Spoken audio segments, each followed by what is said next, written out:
Forest FM Coffee Break. Time for the coffee break on Forest FM, and in the studio with me right now we have Sarah Sumner, who lives in Verwood and is an active campaigner, and we're going to be talking about the Purple Haze gravel extraction site. Hello, Sarah. Hello. How are you? Fine, thank you. Jolly good. We say proposed Purple Haze gravel extraction and landfill site. It's not a done deal yet, is it? It's not a done deal. It's got many stages to go through. There's a sounders consultation to go through in the autumn, and then there's going to be a planning application and applications for permits. Right. First of all, let's tell people what the Purple Haze site is all about, because we have a Blue Haze site already, which is a landfill area. What is the Purple Haze site going to be doing? Right, well, the Purple Haze site, they're going to extract 8 million tonnes of sand and gravel, which over 70 hectares of land, and we've worked out that to be 157 football pitches, or 173 acres, and that's just the Purple Haze site, and that's the site we go from Lake House at the bottom of Verwood all the way up to the top near Baker's Hanging. Wow, that's big, isn't it? So basically, as soon as you walk out of Verwood, of course, you're in Hampshire, and if you're going towards Ringwood, on the right, on the B3081, that's where it's going to be. That's right, yeah. A great big long strip. Yeah, I think they're going to find it very hard to screen it as well. Yeah, 157 football pitches. Yeah, I reckon. It's a lot. Crikey. And it's actually land that Moores Valley Country Park owns, is that right? It's actually land that's owned by the Sumner Estate, and they lease it to the Forestry Commission.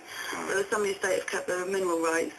Oh, I see, right. Yeah. Because there's a lot of money in sand and gravel extraction, isn't there? There is. I've done some guesstimates, and I think it's about £320 million worth of sand. Right, and of course the company, who are Viola, they've obviously been talking to Hampshire County Council. Now, when this came to light, I don't think Dorset was even consulted.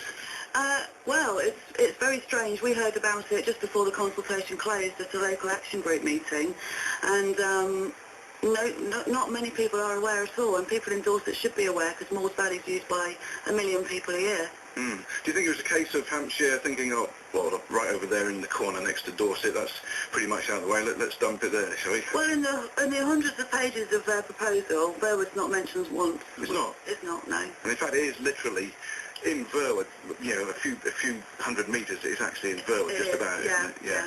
Especially at Ebb Lake. Well, yeah, 500 metres from residents. Yeah, because I mean, even now, the Blue Haze landfill site, on certain days you can smell it. There's a couple of different types of smells that you can smell. There's the smelly old rotten egg smell, which is from the landfill, and there's this other smell, bottom ash, do they call it? Yeah, it's a bottom ash which comes from the incinerator, which isn't in Verwood, and they bring it in and they process it at the Blue Haze plant.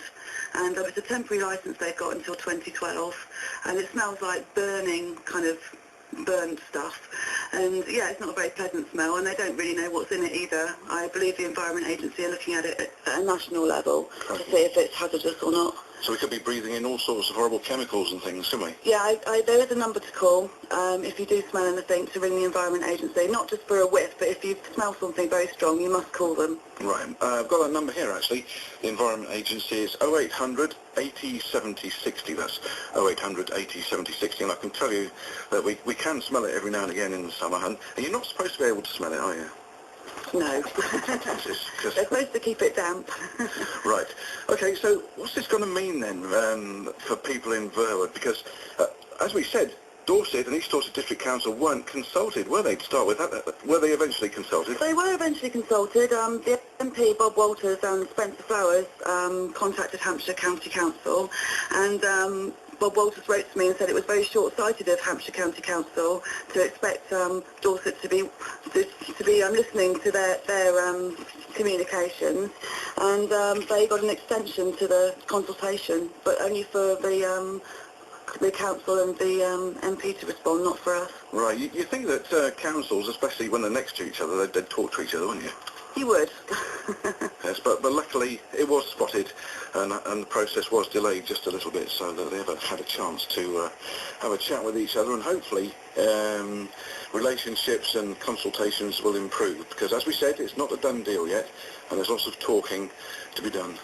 Yeah, it's very important that everyone realises that it's not a done deal, and they need to get involved if you're interested in the impacts, the potential impacts. We're having the public meeting on Monday, where you can get more information about the proposals and what the impacts could be. And It's also very important and tell them your concerns, and at the soundness consultation in August you can write again with your concerns. Right. So you've got a meeting then, this Monday, the 20th, is it? That's right, 20th of June at the Memorial Hall at 7 o'clock. Right, Memorial Hall, Verwood, 7 p.m. And what will you be doing there? Will you be giving a sort of slideshow or something as to what's going on? Yeah, we'll be presenting the proposal. We're trying to make it understandable for everybody. There's a lot of information to take in. We'll be presenting what the proposal is, what the effects are, what the impacts are and the issues, and we'll also be looking at the current situation of the Blue Haze site, where the cells are, what's happening with the restoration as well. Right. We'll talk a little bit about the possible consequences of the site in a few minutes. First of all, we'll have a little piece of music, a little bit tongue-in-cheek this. You know, you've got to loosen up now and again, haven't you? So we've chosen Jimi Hendrix and Purple Haze.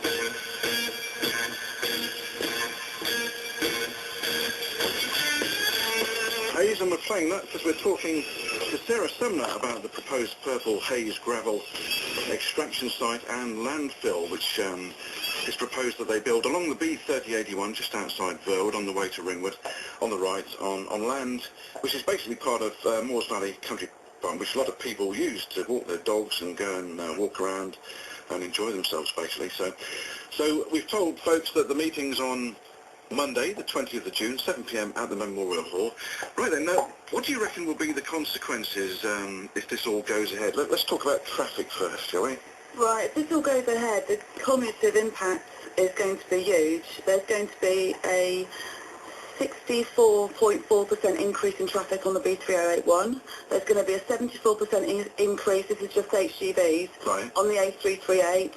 And on the A31, 24% increase in HGVs.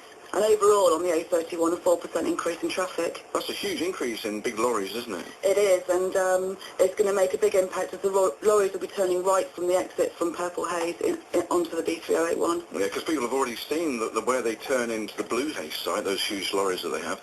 And in actual fact, over the past 10 years, we have had some accidents as well.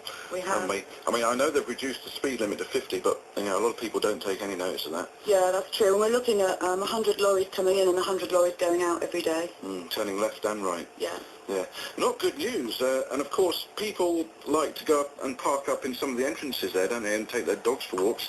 How many people each year use those access entrances into the forest? Yeah, surprisingly quite a few. 10,000 people a year use those accesses, and they go there because of the tranquility and the diversity of the environment.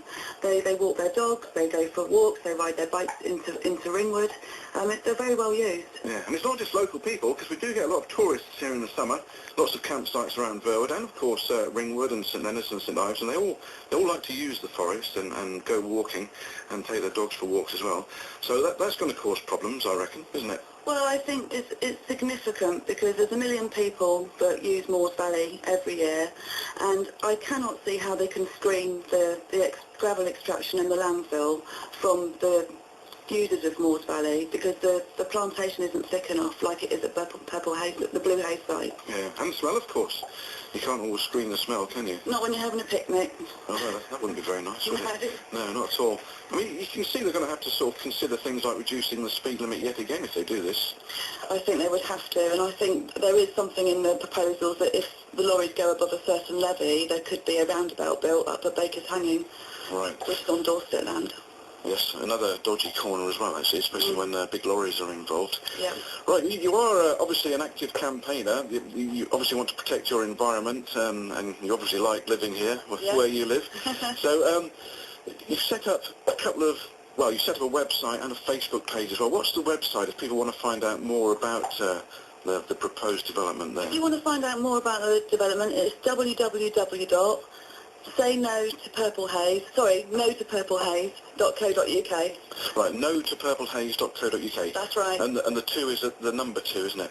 That's right, So it's the number 2. So it's NO, number 2, purplehaze.co.uk. And what can we find on there? You can find maps, information about all of the research that we've been doing to justify what we were saying here. You can find information about the meeting on Monday, and you can also find this after Monday. The slide pack will be put on the website for you to peruse. Right, and you're on Facebook as well? We are. Notice Purple Haze is on Facebook. Yes, please join us on there and